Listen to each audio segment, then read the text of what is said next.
দেশনেত্রী বেগম খালেদা জিয়া ছিলেন আমাদের আদর্শের ঐক্যের প্রতীক, আমাদের আদর্শের জনক শহীদ রাষ্ট্রপতি জিয়াউর রহমান স্বাধীনতার ঘোষক।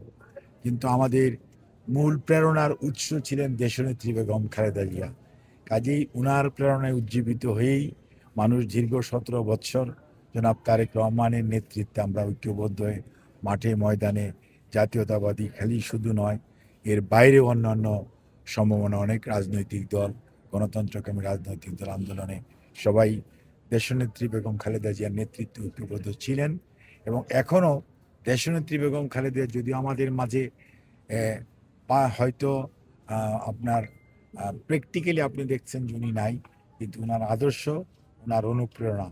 বাংলাদেশ জাতীয়তাবাদী দল, আমাদের দলের সকল পর্যায়ের নেতাকর্মী এবং আমাদের দলের চেয়ারম্যান সহ আমাদের গণতন্ত্রকামী মানুষকে এখনও যে প্রেরণার উৎস এবং আমাদের সকল মানে আপনার অনিয়ম, সকল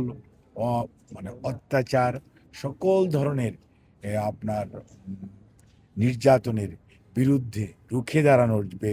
শিক্ষা দেশনেত্রী বেগম খালেদা জিয়া আমাদেরকে দিয়ে গিয়েছেন, সেই আদর্শকে ধারণ করেই বর্তমানে জনাব তারেক রহমানের সাহেবের নেতৃত্বে আমাদের বাংলাদেশ জাতীয়তাবাদী দল এগিয়ে যাচ্ছে। আমরা ওনার বাহ্যিক উপস্থিতিটা অবশ্যই আমাদেরকে কষ্ট দেয়, কিন্তু ওনার যে আদর্শিক উপস্থিতি সেটা আমাদের মধ্যে আছে এবং সেটাকে ধারণ করেই আমরা এগিয়ে যাচ্ছি।